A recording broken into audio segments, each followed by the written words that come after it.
sapa nabi malam yakbal rukhsata Allah. Mante sapane wong lam yakbal ora nampa sapa man rukhsata Allah ing rukhsae Allah. Orang yang tidak nerima rukhsahnya Allah taala. Jadi orang wajib-wajib dilakoni terus kadang-kadang mergo dadi identitas isin ninggal. Kalau wong biasa puasa Senin Kamis saking terkenal puasa Senin Kamis sampai muka napa isin. Iku dosane kok Gunung Arafah. Wis hadis iki apa lho, engko wis ra puasa Senin Kamis. Jadi ala kenapa ora puasa Senin Kamis? Nampa rukhsahe pengiran niku ora nampa jeneng gak nglakoni. Karena mengkono iku ali ngatasi mamnal ismi sing disapa mislu jibali Arafah iku kaya gunung Arafah. Jadi pangeran yo aneh, aneh sing apik to. Jadi misalnya ana wong maca Quran kok yakin ra di sepuro iku dianggap ngenyek Quran. Wong wukuf ning Arafah kok nyangka dosane ra di sepuro dianggap ngenyek pangeran. Mane ana wong wali iku mergo ndablek. Dene wong ndablek ra wali iku goblok-gobloke wong. Jadi ke daftar wali lewat jalur napa? Ndablek. Tapi potongane ya tetep ra wali, jenenge serabakan. Dadi wali niku gampang. Dene kok ora dadi wali wis bejane wong. Engko tak terangno carane dadi wali sing gampang-gampang ae. Nek mbok bar Ramadan tak deloke wis masuk ta urung. Nah ora tak sidang nongko. Ya dadi kan ora dadi wali usul ning pengadilan kudu dimenangno. Rawahu ngriwayatake hadis sapa Imam Ahmad. Wasiratu te syarat iku dumatun. Wasiratu tawi siratal mustaqim dulmatun peteng. Wasiraju te dalan lagu maring sirat wal yakinu yakin. Wa te kang yakin tahqiqu tasdiki ku benerno barang sing tasdik. Tahqiqu tasdiki iku tahqiq dalam benerno. Maksudnya kamu punya otoritas pemikiran yang akurat. Kanggo benerno bil ghaibi kan barang ghaib. Niki sing dadi ibadah kula nganti ketemu pangeran. Tahqiqu tasdiki ku duwe akurasi benerno. Bil ghaibi lan barang ghaib. Carane bi izalati kulli ghaibin kelawan ngilangno saben-saben sing dadekno kemamangan. Bi izalati kulli ghaibin kelawan ngilangno saben-saben barang sing dadekno kemamangan. Pun kula baleni nggih saking awal wal maqalatu rabi'ah kula terangno ya. An-Nabi Bakrin Siddiq radhiyallahu anhu dawe az-zulumatu khamsun. Dawe Abu Bakar kegelapan itu ada 5. Di mergo Abu Bakar wong saleh nek kegelepanu yo luwe akeh. Dadi ora pati apal nek jumlahe akeh ora pati apal. Roe muk pira? 5. Nah, zaman akhir ora terima 5 ribuan napa? Ribuan. Nomor 1 hubud dunya. Seneng dunya. Seneng dunya macam-macam, seneng pangkat, seneng apa saja yang tidak mengantarkan ke akhirat. Iku darani napa? Dunya atau apa saja yang murahan iku darani dunya. Kalau terangno definisi dunia, dunia kata dana ya dunuan. Ana sing ulama nasrib sangka dania terus ditakhfif hamzah dadi daniah terus ditakhfif hamzah dadi ya daniyah terus ngikuti wazan fu'la jadi dunya. Jadi anggar barang sing hina iku jenenge napa? Dunya. Utawa barang sing dekat iku jenenge dunya. Mergo maknane dunya wis saiki, dana iku maknane dekat. Akhirat nanti. Srungokno wae kok kowe suwe-suwe paham. Sehingga sesuatu yang tidak murahan, kayak sujud, kayak sedekah, kayak ngaji iku ora dunya. Ini kesaksian akhirat. Sehingga ketika Ibnu Khaldun niku Allah itu ngeritik dunya ya yang perlu dikritik. Bahkan kadang akhirat pun dikritik pangeran, swarga pun kadang dikritik pangeran. Nak wayahe perlu dikritik karena ada konteksnya. Ada apa? Konteksnya. Misalnya begini. Saya punya kitab namanya Khilyatul Auliya atau Baqatul Asfiya. Saya sampai sekarang belajar kitab itu terus. Ini sekitar 14 jilid. Ini kitab indukan Ihya. Saya berkali-kali ngomong di mana-mana. Imam Ghazali dalam hal mana Manaqibul Akhyar, sejarah orang-orang pilihan itu nginduk kitab nama Khilyatul Auliya itu 14 jilid. Dalam ilmu tasawuf beliau nginduk kitab jenis Qutil Qulub, ini karangannya Abu Thalib Al-Makki. Dalam fikih tentu beliau nginduk gurunya Imam Haromen. Dan memang kitab itu harus nginduk, kalau tidak namanya mukhtarik, bikin-bikin. Memang syaratnya ulama harus muttabi, dia hanya pengikut, tidak boleh kreasi. Kalau kreasi namanya bid'ah, bid'ah. Kalau terang, di situ ada cerita ada seorang sufi bodoh ngeritik dunia entek ngamak. Dunia wis ora ono benere, dunia ku nggon batang, pokoke dunia ku jifah batang. Sing berebut batang ya siap-siap rebutan mbek asus, pokoke ngomong wis tok ndi-ndi. Sayyidina Umar itu agak tersinggung dengan makalahnya orang sufi yang bodoh ini. Ya rata-rata orang sufi memang bodoh. Kecuali gelem ngaji fikih. Setelah ngomong ngalor ngidul dunia ku swelek terus dekne biasa lah wong sufi itu semilah dhewean terus orang lakoni popo, ngerti-ngerti lesu. Kok mangan wae lesu, orang sufi kan gitu. Singkat cerita terus Umar agak marah tapi beliau masih bisa mengendalikan diri terus kata beliau Sal Sayyidah, Sal hada Sayyid. Kamu tanya hada Sayyid, maksudnya Sayyid dalam bahasa dulu itu ya orang terhormat. Dalam bahasa zaman era itu maknanya Sayyid itu masih apa? Sadat maksudnya bukan Habib, bukan.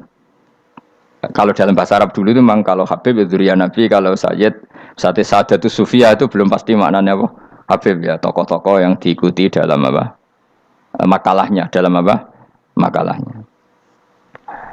Terus kata Ubay bin Ka'ab, dan ini menurut saya benar sekali dan kamu harus mengikuti Ubay bin Ka'ab. Dia adalah termasuk 6 sahabat yang dipuji Nabi min ahlil Quran apa? Yang dipuji Nabi min ahlil apa? Quran. Kata Ubay bin Ka'ab, lalu Anda masuk surga karena apa? Lalu Anda masuk neraka karena apa? Lalu Anda dapat ridho Allah karena apa? Kamu itu bisa masuk surga lihadidar karena kenangan di rumah ini, maksudnya karena dunia ini. Karena sujud kamu, karena kebaikan kamu, itu di mana? Allah mereferensi amal kamu ya di dunia ini. Kamu masuk surga karena sujud kamu di dunia ini. Nanti masuk neraka karena keangkuhan kamu di dunia ini. Fahadi dunya mi'yar. Dunia ini adalah takaran. Semua referensi Tuhan tentang akhirat itu merujuk kelakuan kita apa? Di dunia. Sehingga kalau kamu masuk surga selamanya lama, itu ya karena kebaikan kamu di dunia. Maka jangan kritik dunia ini. Karena dunia itu mahalu sujudika, mahalu ruku'ika, mahalu pokoknya dia marah-marah. Sehingga semenjak itu kata Ibnu Khaldun orang tahu dunia yang dikritik adalah dari madatul kalimah dani'ah, suatu yang murahan, apa? Yang murahan. Sehingga kalau misalnya orientasinya itu kebesaran li'ilai kalimatillah, maka itu tidak termasuk dunia. Dan yang suasananya akhirat tapi motifnya adalah kasal, kemalasan, itu yang benar-benar dunia. Makanya Imam Syafi'i sering kritik tasawuf itu sampai ussisati tasawuf alal kasal. Ilmu tasawuf itu basisnya itu karena pemalas. Karena tadi misalnya begini, ini contoh paling gampang. Zaid itu di daerah pinggiran. Di daerah pinggiran di mana Islam itu minoritas. Terus dia ingin kaya raya supaya bisa bikin masjid atau bikin komunitas Islam. Atau dia ingin jabat jadi lurah supaya nggak ada pelarangan orang sholat karena dia yang punya otoritas bikin aturan. Atau kalau mungkin skup lebih besar dia ingin jadi bupati supaya daerah situ familiar dengan Islam karena pejabatnya Muslim. Itu tidak dunia karena semua orientasinya untuk mengawal sujud, mengawal kebenaran. Tapi kalau kamu di daerah pinggiran kemudian milih dhewean kabeh kersane pangeran sithik-sithik kersane pangeran terus kamu meninggalkan aktivitas dakwah itu yang dunia karena motivasi kamu adalah al-kasal males dari mewarnai buminya Allah ini dengan sujud. Ini yang banyak orang sufi salah paham. Makanya orang sufi harus ngaji fikih. Bendekne roh dielingno wong alim wong fikih nak kitmanul ilmi ku haram. Apa kitmanul ilmi haram. Menyimpan ilmu itu haram, tidak memberi kontribusi dalam proses orang sujud adalah haram, tidak memberi pencerahan pada umatnya Nabi adalah haram, menikmati keasikan yang pangeran dewi adalah haram. Dia harus diingatkan gitu terus. Kalau enggak, itu bahaya bagi agama ini. Makanya dulu itu enggak ada orang sufi yang enggak ngaji ulama fikih. Sekarang kebalikan, malah wong sufi darani fikih mau kulit dekne wis tok hakikat, sembrono. Oh tak tobat nonton nang ketemu aku. Itu bahaya, paham seperti itu tuh bahaya. Karena sekarang itu sufi itu jadi identitas kesalehan. Jadi yang rumah kome sufi koyo sak dhuwure ahli napa? Fikih. Itu bahaya. Karena tadi sufi itu akan ngeritik dunia sepedas-pedasnya. Kemudian ujung-ujungnya meninggalkan dunia, kemudian happy-happy asik pangeran dhewean dan membiarkan umatnya Nabi ini berserakan kemana-mana, tidak terlibat sama sekali, tidak memberi kontribusi sama sekali. Cara bahasa gampangannya orang gelem amar ma'ruf, gak gelem nahi mungkar. Tapi bahasa amar ma'ruf nahi mungkar kan saiki dadi gerakan ekstrem. Makanya ora tak bahasa amar tidak peduli, tidak mulang. Mergo saiki bahasa saiki repot terus. Paham ini penting kalau terang. Jadi kalau baleni malih ya. Sing dimaksud dunya ketika dikritik pangeran iku dunya sing sangka kata daniah, sesuatu sing murahan, sing enteng, sing nafsu. Iku jenenge napa? Dunya, napa?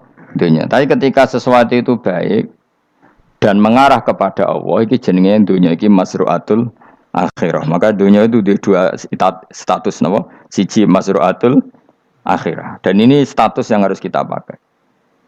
Makanya kata Imam Ghazali itu, kue nak randi duwe, sak penat-penate urip terus merasa nggak punya kenikmatan, datang saja ke kuburan dan yakinlah semua yang sedang mati keinginannya hanya satu, ingin kembali di dunia dan memperbaiki amal-amalnya. Berarti dunia adalah segala-galanya bagi orang yang sudah mati. Ya, orang yang sudah mati itu cita-citanya satu, la'alli arji, semoga kita kembali ke dunia. Untuk apa? Untuk membenahi semua kesalahan yang pernah dilakukan zaman yang dunia. Terus kamu ingat, fa'ana fid dunya, ya Allah, alhamdulillah sekarang masih saya di dunia. Artinya saya punya satu kesempatan yang diinginkan semua orang yang sudah mati di seluruh dunia. Lalu malah wali anu surip malah kepengen mati. Saking kakean kasus ini, apa? Kakean apa? Kakean kasus. Makanya di sini sirinya para rasul, para nabi itu sering donga Allahumma tawil umrona, sehingga banyak orang soleh mendoa supaya panjang apa umur. Itu karena pas itu yang hadir adalah dunia dengan makna masruatul akhirah. Tapi ada juga wali dan nabi kadang-kadang donga, ya Allah, jika sebaiknya saya mati, mati saja. Itu ketika tergambar dunia yang sudah murahan, yang sudah arogan, yang sudah tidak jelas. Maka dunia ini punya dua status sekaligus. Jika prospek bagi Anda untuk masruatul akhirah, maka nikmati senikmat-nikmatnya. Tapi jika bagi Anda ini sudah menjadi ladang maksiat apa-apa, maka jadikan dunia ini tempat tobat. Karena akhirat itu nggak ada apa-apanya dibanding dunia. Jadi akhirat itu hanya mereferensi dunia, apa? Mereferensi dunia. Ini penting kula aturno. Kadang-kadang sufi kemudian goblok, ora iso ngaji. Dia nganggep dunia sampai akhirat itu penting akhirat, tapi cara maknaninya salah. Lho kowe nganti ning akhirat mlebu swarga itu karena apa coba? Amal zaman di mana? Di dunia. Berarti penting mana dunia sama akhirat? Penting dunia karena akhirat mau efek, apa? Efek dunia ini yang pokok. Apa dunia ini yang pokok. Kalau Allah kan cara ngendikan tidak seperti itu. Allah cara ngendikan gini loh. Akhirat, maksudnya walal akhiratu khairul lakam nalula gini. Sesuatu yang berorientasi akhirat dan kemudian menjadikan kamu nyaman di akhirat itu khairul lakaminal ula, itu lebih baik ketimbang dunia. Ora kok kowe nak ning dunia nak sepemelek ning akhirat apik ora ngarang ngono, nak ning dunia melek ning akhirat luwih parah. Kayak melaratem cek ngene iki kan. Tapi kan cek iso ngopi, cek iso mangan tengkleng. Coba ning akhirat gak iso blas. Dunyel-unyel malaikat ngawur. Gayamu bareng melarat iso ning dunya lara lah nek akhirat penak. Aku yakin ora luwih lara, tak jamin. Ngeraine kan ketara nak ngono. Keliru omongan aku ning dunya lara lah sementing nek akhirat penak itu ndak bisa. Kowe nyifati dunya nggon lara iku serapati ridho mbek pangeran. Berarti ketika iso ngopi ra syukur, ketika iso mangan ra syukur, anane nyifati dunya lara. Berarti rapati ridho mbek pangeran. Malah dibles-blesno sebenarnya. Pemenang nak pengurus akhirate aku tak tekek. Cuma aku loh pengurus ora sebenarnya. Tapi gak ada rencana daftar jadi panitia apa? Akhirat. Tapi kira tak syafaat dia ambiarno karena ini penting kalau terangno. Makanya Imam Syafi'i masyhur makalah beliau tentang fikih dan tasawuf itu. Nggih saya kutip ya, dan saya memang saya hafalkan terus makna teman. Faqihan wa sufiyan fakun laisa wahida fa inni wa haqqu wa iyyaka ansahu. Terus kata beliau mensifati orang fikih fa hadza qasin lam yazuk qalbuhu tuqa wa hadza jahulun kaifadul jahli yasluhu. Itu masyhur. Di dunia ini identitas di dunia kita, dunia ulama itu hanya dua. Kalau enggak sufi ya faqih.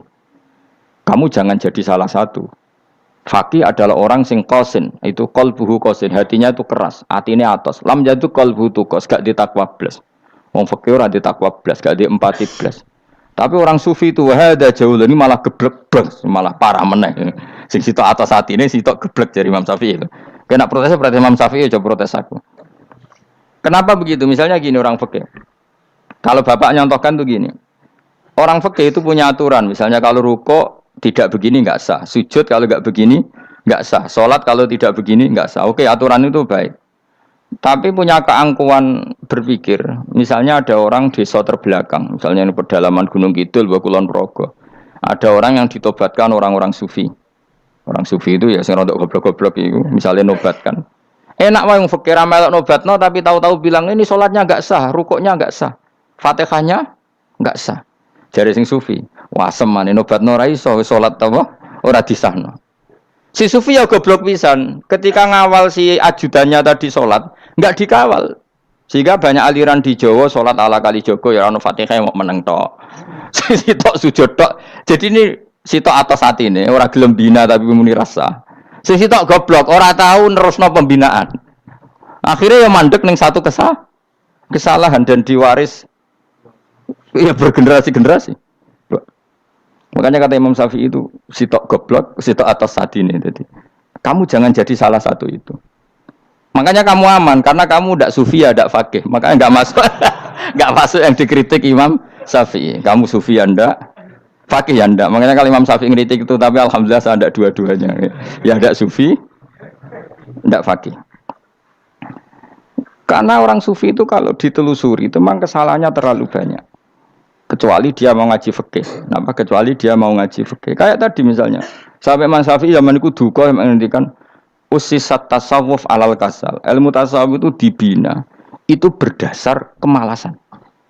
Loh, saya punya teman sufi banyak. Saya ini kiai loh. Punya teman sufi banyak. Tekon dengan kula Gus donya wis rusak, sementing sakniki wis ngatah-ngatahno istighfar.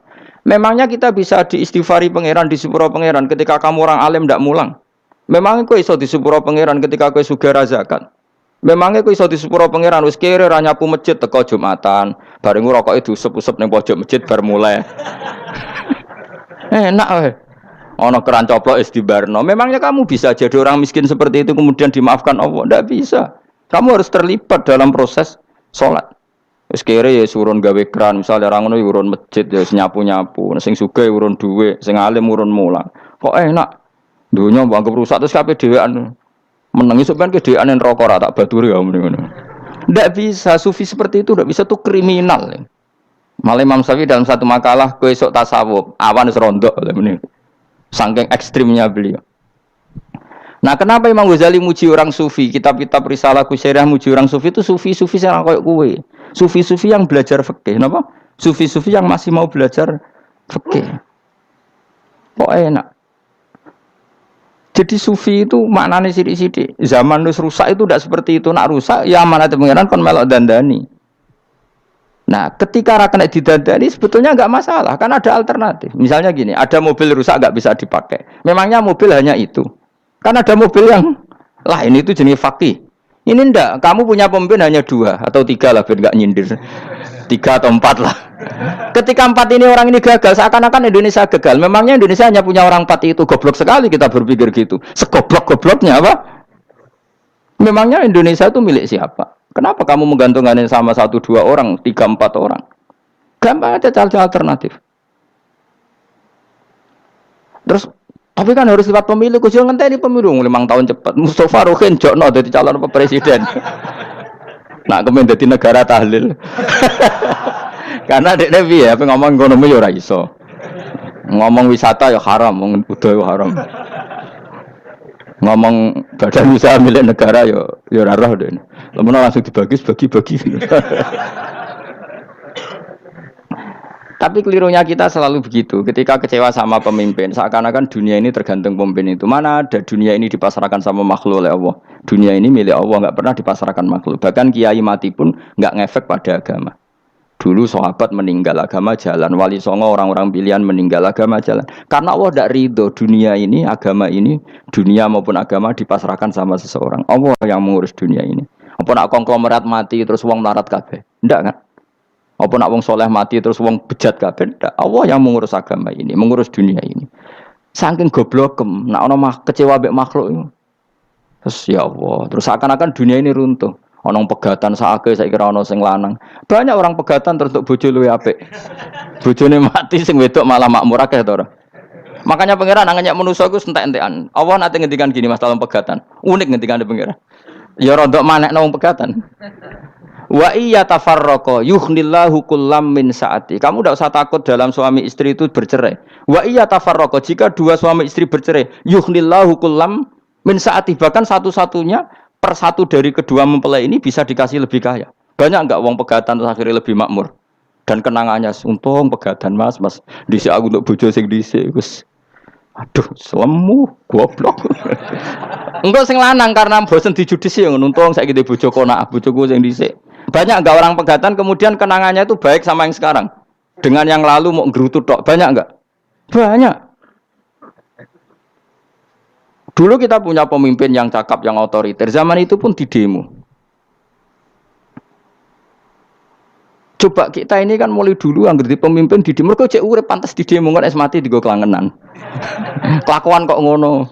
Mulai dhisik nganti saiki. Kiai juga gitu, zaman urip dikerwiti. Kok bareng mati kiai penggantinya dikritik ora koyok kiai dhisik. Iku ora ya coba 66 Pak Karno dikritik, Orde Baru diurus gitu tuh. Nabi yang ngono mangsamu presiden tok. Nabi ku kan mukjizat iku ngaji. Jadi mukjizatnya Nabi ku ngaji. Jare masyarakat kono. Mukjizat orang keren blas. Mukjizat itu kudu nganggo tongkat. Dadi seru napa? Dianggap Nabi Harry Potter. Jadi Nabi itu mukjizat kok mulang. Mulang itu mengatur logika supaya mapan nikmati Allah dan Rasul. Itu mulang. Mereka agak seneng. Mat. Caraku Nabi-nabi dhisik ku ditongkat apa mat. Dadi seru apa? Seru main seblak pokoke seru lah. Nabi sempat tertarik, ya kepengen ditongkat tahu Nabi wah, kita ya sangar lah, wah. Jadi Nabi ngalor ngidul gak apa, tongkat nggak ono sing ngelawan, blus terus kecemplung segoro, kan ya seru lah. Misalnya ono Yogyo macam-macam, tutuk terus likui faksi do tenggelam kan, seru lah, wah. Nah jawab pengiran dulu lucu, dia matke jok tongkat, gampang lah masalah tongkat. Sekarang ngetok wit kan gampang tongkat, memang samu tongkatnya Nabi Musa terus. Digawe dikei mori terus dikei minyak ya ora dijupukno wit diketokno mangsamu. Wong sing hebat ku sing nyekel dol ora apa. Ya jajal to kate Musa tak kene kowe. Iki ora ana pengaruhe. Wong saiki ning gone Turki digo tontonan ora piye-piye. Lah nek mbate jek aktif Pak Turki nantang Israel duel. Lah wong ditongkate Nabi Musa kok digertak Israel rawani. Lah nek tongkat iku tenan nak apa? Sing sakti ku sing nyekel dul ora kok perkara tongkate. Nah, cara wae dhisik sono HP Nabi Musa, HP-ne Nabi Musa ya luar biasa cara itu. Akhirnya Nabi Muhammad itu sempat kepengin jawab pangeran unik. Awalam yakfuru bima utiya Musa min qabl. Matke kok gak eling apa zaman Musa nggo tongkat wong terus do iman. Awalam yakfuru bima utiya Musa min qabl qalu sikhroni tazahar wa qalu inna bikullin kafirun. Apa zaman Nabi Musa itu terus wong do iman? Ya tetep komentar dari tukang sihir. Padha wae, Mas. Nggo mukjizat ora padha wae. Wong nak trai berdua ya tetep berdua. Zaman Pak Karno sing tukang ngeluh ya ngeluh, zaman Pak Harto tukang ngeluh ya ngeluh, zaman Mega sing tukang ngeluh sampai saiki sing tukang ngeluh ya wis nggo kegiatan. Kiai yang ngono. Kadang ada kiai saiki misalnya Surabaya zaman Mbak Arwani, Mbak Zubair. Memangnya zaman Mbak Arwani wong Kudus ngaji kabeh. Mangsaku ya kelakuane wis ngono-ngono wae. Misale kula ya kadang ya wong komentar. Gus wae ora kaya zaman Bandur Salim. Lah aku wis dididik bapak. Zaman Bandur Salim apa wong ya ngono. Engko bapak zaman Bandur Sam apa ngono sampai zaman Basunan Bunang misal. Ayo jajal. Masa wong Yogya misal. Saiki ora kaya zaman Bali Maksum Mbah Munawir. Memangnya zaman iku wong ngaji kabeh. Ya ndak juga kan sak rohku kiye nak ngaji sing ngaji wong ngono-ngono iku pancet wong iku. Itu pengalaman. Mulane ketika Nabi Muhammad kemudian mujizat kak Nabi Musa jawab pangeran wi awalam yakfuru bima utiya Musa min qabl. Apa zaman Musa terus do iman mat. Padha wae engko masuk go tongkat ngalor ngidul ya. Biasa wae mat. Gak usah mujizat-mujizatan mulang wis ngaten. Lho kula lho mau tawani pangeran mujizat kok sangkare Musa. Kula mboten purun. Ya perkara kok malah lucu. Nabi kalor ngidul go tongkat.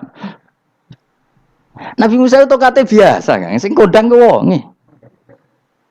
Lah saiki ejek ning Turki. Nek atotanan jek top Israel tuntas ya. Swabet terus likuifaksi tutup swabet meneh dadi negara bebas wong Israel. Terus Rajab Tayyip manggon kono. Iku aneh-aneh iki. Makanya penting, yang dikatakan mukjizat yo ngaji. Ngaji itu bisa membentuk yakin. Yakin itu bisa membentuk tahqiq. Nah caranya yakin gimana? Tak warai kan, ben dadi wali.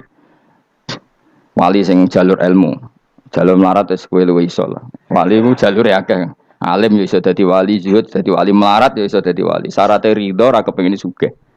Ya syaratnya melarat dadi wali ridho ora terbersit kepengin sugih ya ora tau muni lho umpama aku di dhuwit ora dadi wali, muni umpama tok wis ora dadi wali. Jadi fa inna law taftahu amala syaiton karena mengatakan umpama itu wis buka pintu setan. Jalur apa ke? Nah alim syaratnya hafal Quran, hafal ribuan hadis. Ayo nak zuhud syaratnya radhi HP, rawi anan. Nak fakir ra oleh diangen-angen. Ayo milih ndi? Apa rasa dadi wali? Enggak usah ya. Kalau terang, ini penting. Kenapa saya sering kritik orang sufi? Karena sufi sekarang itu beda dengan sufi dulu. Di Jawa Timur itu keluarnya para kiai ya gitu. Kalau ada orang ikut torekoh tertentu, terus gak gelem ngaji takrib. Akhirnya linge pangeran suwengi tapi sesucine keliru. Masalah didik anak bojo keliru. Karena ya mau sementing la ilaha illallah terus maca la ilaha illallah terus itu gimana? Kalau kita iman sama Allah, ternyata iman dengan aturan-aturan Allah. Misalnya kita seneng cawe wedok, terus mbok sebut jenenge tok, kono njuk wedak ra mbok kei, njuk mangan ra mbok kei. Terus kamu tidak mempelajari sing disenengi pacaran ku apa? Senang Allah itu maknanya senang ketentuannya Allah. Allah yang murka itu apa? Kalau kita zina, kalau kita maling, ketika korupsi. Allah yang suka apa? Kalau kita sujud. Lalu syaratnya sujud apa? Harus dalam keadaan suci dari hadas besar maupun hadas kecil dan tempatnya tidak ada najis. Bahkan harus gitu. Itu senang Allah kok aman. Allah sewengi terus pingsan, kesemper. Terus nak tepak harus darani wali. Nak darani wali ono salam template. Wah apa-apaanan. Ngancar bapak kula saking kerase. Lah wong darani wali dek melete keren aku jare. Tak top aku jare. Lah kok saged, Pak? Paling zaman akhir darani wali dadi gula, wong salah templek ngekeki dhuwit. Tapi nak wong alim darani wali ku sing dadi pinter akeh. Coba jajal lah wis ayo. Nak ora percaya Ruhin mu'allimno nak saiki wali, nak ora dadi gula mbek dhuwit. Ayo saiki umumno nak Ruhin iku wali. Reaksi masyarakat kira-kira piye? Salam template terus nggak malam merek rokok Ruhin, misalnya rokok apa ya terus ditukokno. Tapi umat dapat apa coba? Tapi ketika orang terkenal alim, umat dapat banyak karena bisa ngaji, carane sesuci piye, carane zakat, piye yang wajib zakat apa saja, carane dekat. Tapi saya gak wali kalah mbek apa wong alim kalah mbek wali. Kula niki diceritani Gus, kula nek wong alim Gus, jejer mbek wong terkenal wali ku ora salaman bedene. Ya akhirnya melarat salam. Maksudnya salaman kok ono maknane ning Jawa Timur. Ora usah diterangno maknane opo. Wah kere. Wah kowe padha wae wong alim kok kasut to. Nek kasute perkara hasile iku. Iku ya sarap pisan padha wae. Sing kanca kula niku sing. Tapi sebenarnya kita harus jadi pelajaran. Kalau ingat Allah itu ingat aturan-aturannya Allah. Terus keling Allah suwengi terus piye? Allah bikin aturan, kamu sewengi ning masjid itu ketentuan fikihnya kayak apa? Kalau istri kamu sakit, anak kamu sakit, kamu wajib ngurmat anak bojo dan itu juga perintah Allah. Terus eling Allah dulu enggak ada zaman Nabi seperti itu. Nabi itikaf sungi ning masjid mikir wiridan, ya mulang biasa. Wiridan sekadarnya habis itu Nabi yang ngajar biasa. Siapa yang tanya tentang haid, siapa yang tanya tentang ghanimah, siapa yang tanya. Jadi yas'alunaka 'anil anfal. Ketika mereka iskal, lalu ghanimah cara bagi gimana ya Rasulullah? Dibagi wa'lamu annama ghanimtum min syai'in fa lillahi khumusahu wa lirrasul 1/5. Ada yang tanya lagi, wa salunaka 'anil makhid. Istri saya cara ngakad tidak normal ya Rasulullah. Kadang-kadang over. Terus disebut itu istihadah apa? Ditanyakan. Ada yang kaya usul, ya Rasulullah duit kula kathah lalu tak kasihkan siapa? Ya salunaka madzayun fikun. Ora kok terus eling pangeran sungi-sungi terus do ngantuk, bariku keturu. Bariku makan-makan ora ono ngono. Coba, jika seseorang terkenal wali itu paling untung udekne. Ini bukan kritik kan. Memang harus dikritik.